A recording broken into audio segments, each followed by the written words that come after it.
Yo, what's going on, you guys? It's your boy, the FOOTI to the Big E here once again with another wrestling video, and it's that time again, people. We're 12 days away from the ultimate thrill ride, which is WrestleMania 33, live from Orlando, Florida, on the WWE Network and pay-per-view and Sky Box Office and all that lovely stuff. So before I get into this, the first thing I want to talk about is the show is being hosted by one of my favorites, which is the New Day. I'm really looking forward to the New Day hosting the show. I really love their promos and their little segments with New Day pops and bootios and stuff like that. So I think they'll be great hosts. I think they'll bring a lot of comedy to the show and a lot of laughter, hopefully. Obviously not on the card this year. No matches for them, but I'm really looking forward to New Day hosting the show. So before I get into my matches and predictions like I normally do, first one I want to touch on is this one right here, which is Triple H versus Seth Rollins. The only reason why I'm not putting this in the video is because it's not an official match yet, and also they're waiting on to see how good the rehab is on Seth's knee. He's generally injured, as we know. I know a lot of people thought it was just a work, but he's generally injured. So I didn't want to put this in my predictions because it's not officially announced. We're going to find out this Monday on Monday Night Raw coming, I'm guessing. So they're waiting really to the last minute to put this one on the card. And if it does happen, maybe they might play Triple H going over Seth because of the injury and using the injury in some way. But if I want to be really, really honest, I'm going to go with Seth freaking Rollins to get the win. So let's not waste no time, people. Let's get straight into this. So first off, I want to talk about the Cruiserweight match between Neville, the King of the Cruiserweights, and Austin Aries. Now, this match I'm really looking forward to. This has 5-star match written all over it if you're a Neville fan. Neville can go, Austin Aries can go. The only thing I would say about this is I'm quite surprised in the sense of I actually felt that Vince and Creative would use the Cruiserweight title to get the multi-person ladder match into WrestleMania. I thought it'd really work with the Cruiserweights with the ladder match because they like to fly around a bit and they could do great aerial maneuvers off it, and I think the Cruiserweights would have done a really good job on it. Maybe that is why they didn't go for a multi-person's ladder match with the Cruiserweights, because it might possibly outshine the main roster. That could be a big thing. Vince wouldn't want the Cruiserweights outshining the main stars, so I could really see that being a reason. But this is a good, strong Cruiserweight match that they've got on the card between Neville and Austin Aries. I expect these two to put on a classic, 5-star classic, possibly. I mean, we know Neville can wrestle, and we know that Austin Aries, from his background with TNA and that lot, we know Austin Aries can go. So I'm really looking forward to it. I'm going to predict my man Neville, the King of the Cruiserweights. I'm going to back the Brit to get the win, but don't be surprised if Austin Aries wins, just because, you know, he's been out for a while. But I'm going to back my man Neville to take the title home, back to Britain or back to America. You know, so yeah, Neville to get the win, people. Let's move on.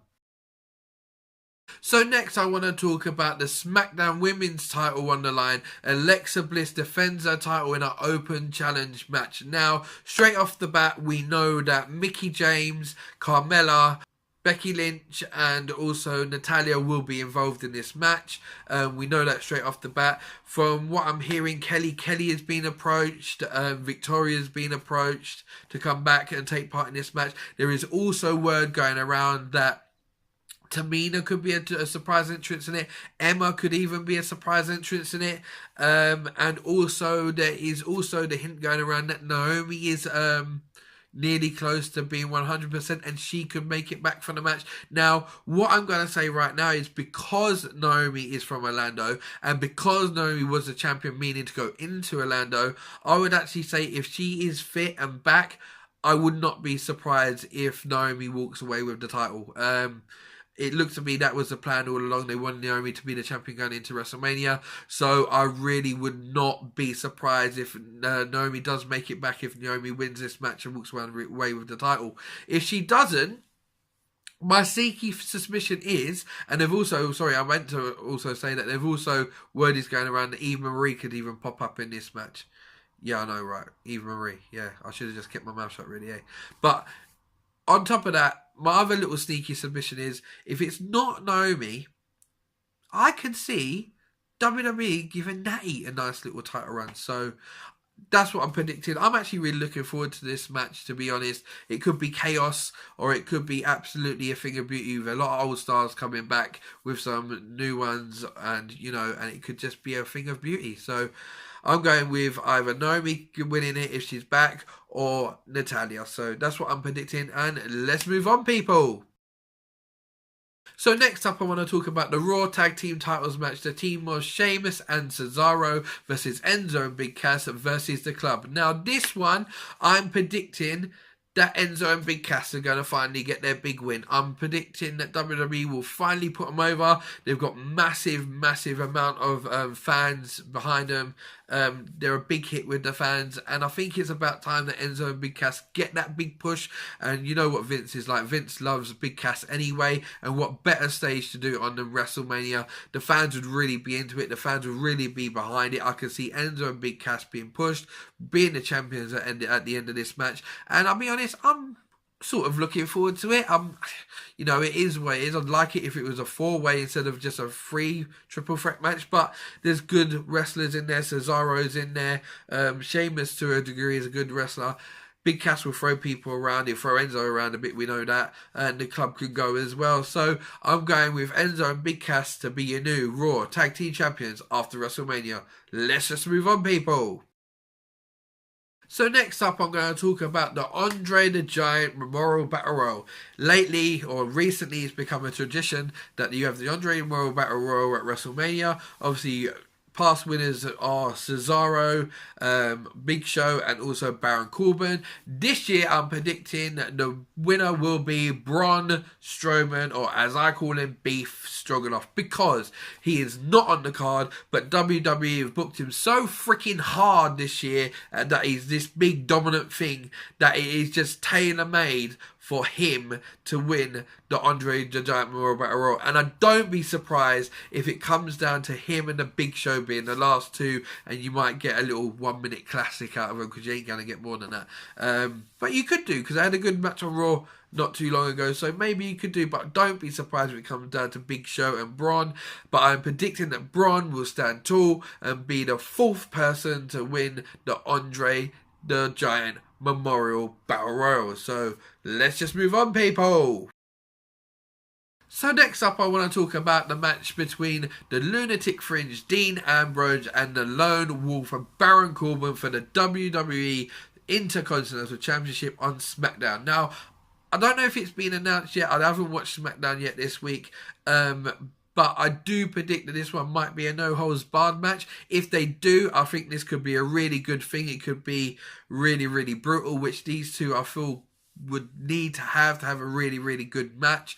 I'm actually predicting that Dean Ambrose doesn't win. I would really love to see them put Baron Corbin over, make Baron Corbin the Intercontinental Champion. I think Baron can go a long way in the business if they just get behind him. But the way they're billing him at the moment, I wouldn't be surprised if they put him over. Even though Dean Ambrose didn't win at last year's WrestleMania, because obviously he lost to Brock Lesnar, but I just feel that this no-holds-barred match should be everything that Dean Ambrose and Brock Lesnar wasn't last year. So Baron Corbin with the win to be your new WWE Intercontinental Champion at WrestleMania. So let's just move on, people.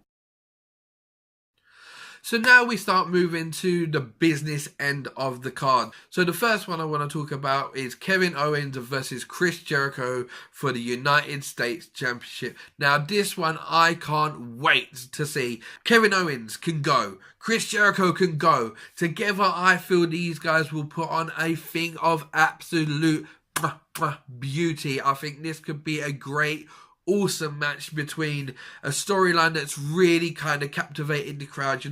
We all got behind Jericho and Kevin Owens, or at least I did. I don't know if you guys at home did, but the thing with Jericho and Kevin Owens, you could always see it coming to this. But there was a lot of great things that happened along the way with the list and all the other sort of stuff and their little friendship thing. And it was really good. And I think this will be an absolute blockbuster of a US title match. It is a shame to me that it is not for the United States. It is a shame to me that it's not for the Universal title. I would have much preferred this to be for the Universal title instead of the US title. But we know what happened at Fastlane. stupid Goldberg squashed Kevin Owens in a quick match and got the win, and thanks to Chris Jericho as well. So that's where we are. We're on the US title, and the fact that Chris is going away afterwards, I'm going to predict Kevin Owens to get the win and become the US champion. But I am predicting an absolute blockbuster of a classic between Kevin Owens and Y2J Chris Jericho. So let's just move on, people.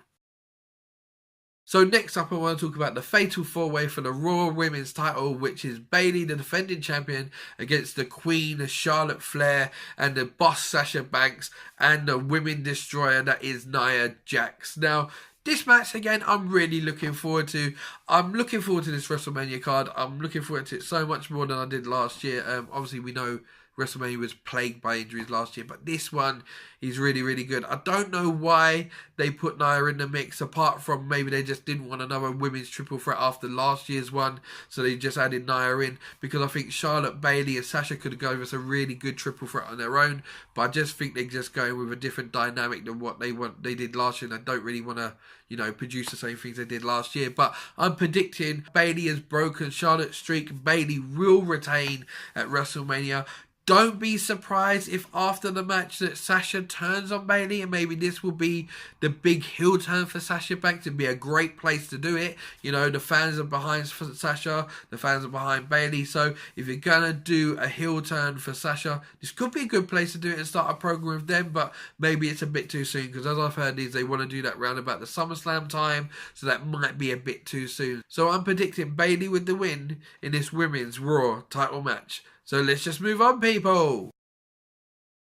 So next up, I want to talk about the match between John Cena and Nikki Bella versus the Jizz and Maurice. Now, what's happened here? I really don't know. I'm not a big John Cena fan, but he's a massive fall from grace to have this match with The Miz. I personally would have gone with John Cena versus The Undertaker. That's a match I would have preferred. Maybe they're holding it off till next year. Maybe this year will not be The Undertaker's last, so they want to hold it off for one more year, which would make sense. Or it could just be because John's now more of a part-time superstar. He didn't feel that he needed a big match on the card, which, credit to him if he feels that way, because I always thought he was a big ego that he needed to be high up on the card taking on someone big.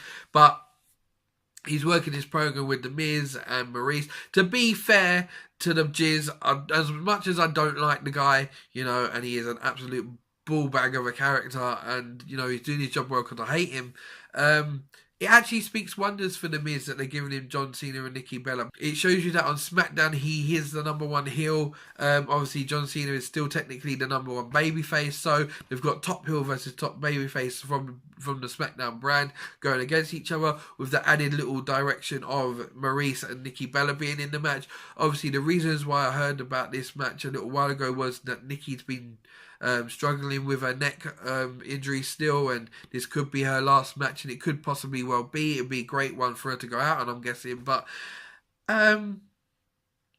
I think it could be an enjoyable match. I'm not particularly overly looking forward to this match, which normally, for me, when I'm not looking forward to a match and I don't have high expectations for it, I normally quite like it. It normally turns out quite good. So, obviously, Mr. and Mrs. Cena are going to get the win at WrestleMania over the Mr. and Mrs. Jizz.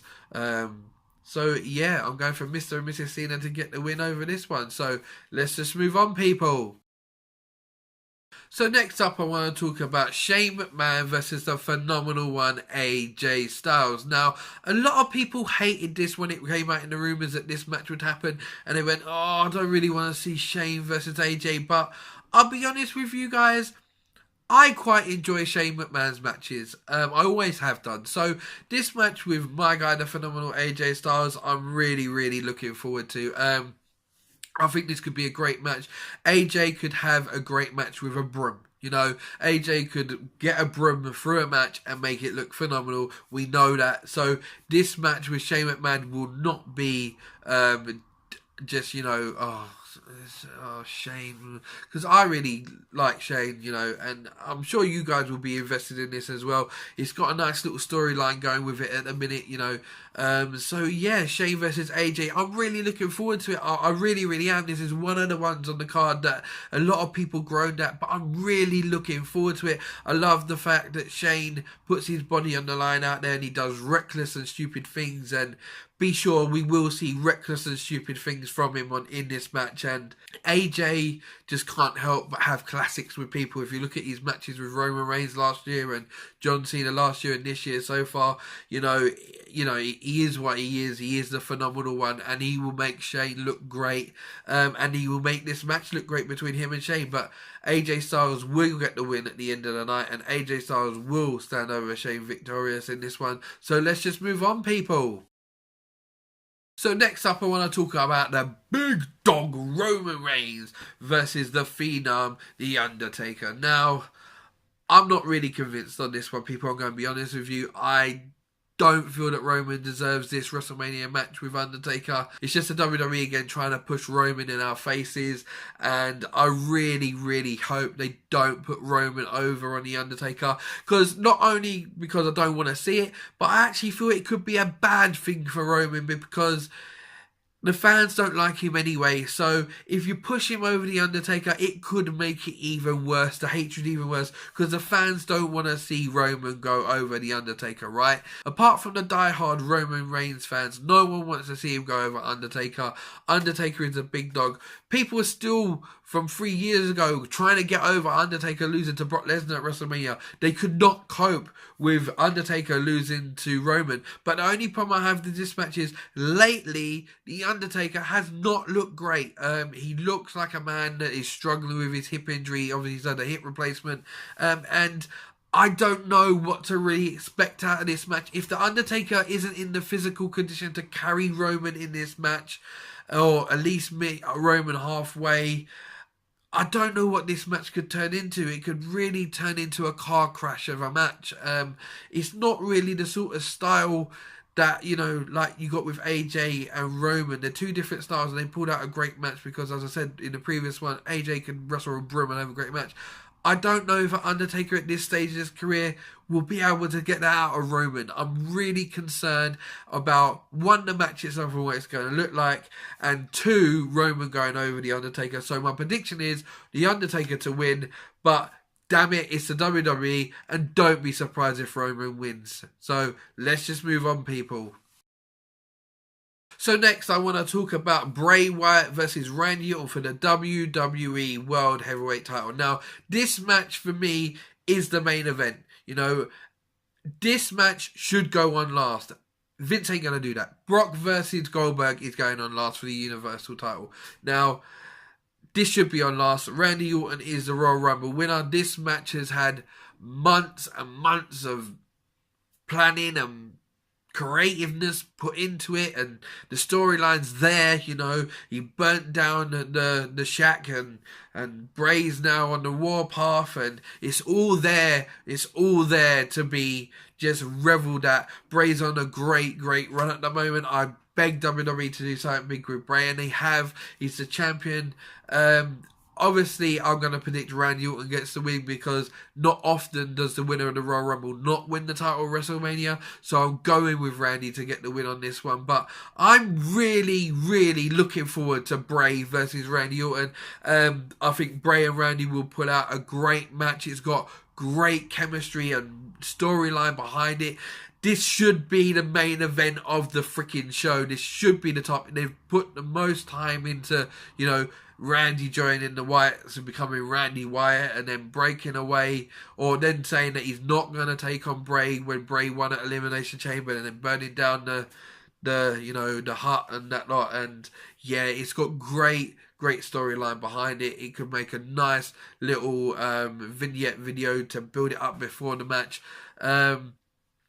So yeah, it should go on last, but I'm going for Randy Orton over Bray. As much as I want Bray to win, it just ain't going to really happen. I can't see it. So Randy Orton to get a win in a match that I'm really looking forward to, and it should be your main event. So let's just move on, people. So last but not least, I want to talk about Goldberg versus the Beast Incarnate, Brock Lesnar, for the WWE Universal Guardians of the Galaxy Milky Way title, whatever the freaking hell you want to call this thing. So, Brock versus Goldberg. So what can we say about this match that you lot don't already know? So there's been squash matches after squash matches. Goldberg beating Brock in 2 minutes. Goldberg throwing out Brock in two seconds at the Royal Rumble. Goldberg squashing Kevin Owens and winning the Universal Championship. 13 years ago, Goldberg and Brock Lesnar having a stinker at WrestleMania 20. Now, I don't predict this match to go long. I think Goldberg will do no more than 5-7 minutes between him and Brock. I don't see this going long. It will go longer than the Survivor Series match. That was just a squash match. But I predict this one 5-7 minutes just to top off the show. Brock will win. But then again, maybe, who knows? But it's all set up for Brock to win, to become a Universal Champion. Again, I don't agree with it. I think the title should have stayed on Kevin Owens, only because we know Brock's limited dates. He's not going to be around pay-per-view after pay-per-view for Raw every month. He's not going to do that. He's not going to be on Monday Night Raw every week. So I don't see why they're putting it on another part-time superstar. So that is your WrestleMania. Brock Lesnar to beat Goldberg. So yeah, so this was your boy FOOTI to the Big E here, signed off with another video. Expect some surprises along the way with WrestleMania. Don't be surprised if maybe Finn will pop up, but I think they're holding off Finn till the night after WrestleMania to reintroduce him to the audience. The Rock will obviously pop up at some stage along the way to make a guest appearance or a promo or something, or even backstage segment and do a promo or a video bit with the New Day that could be quite funny. Who knows? Maybe Hulk Hogan might even pop up. It's in Orlando. Hulk's come out and said no, but you know, this is a WWE. Anything can happen at WrestleMania, and I wouldn't be surprised if Vince did it. So yeah, I hope you enjoyed this WWE WrestleMania 33 predictions and preview video by myself. If you did, remember to hit that subscribe button if you've never seen my wrestling content before. I'm always back with wrestling content. Remember to like, share, subscribe, and I'll be back soon enjoying the WWE WrestleMania on the WWE Network or whatever platform you watch it on. I always really look forward to the WrestleMania. It's my favourite show of the year, as much as it let me down last year, and even the year before that wasn't the greatest. So I predict this could be the best one we've had since 30. So we should really look forward to it. So I'm out of it, guys. Remember, like, share, subscribe, as always. And I'm out of it, guys. Bless and peace, people. Take it easy.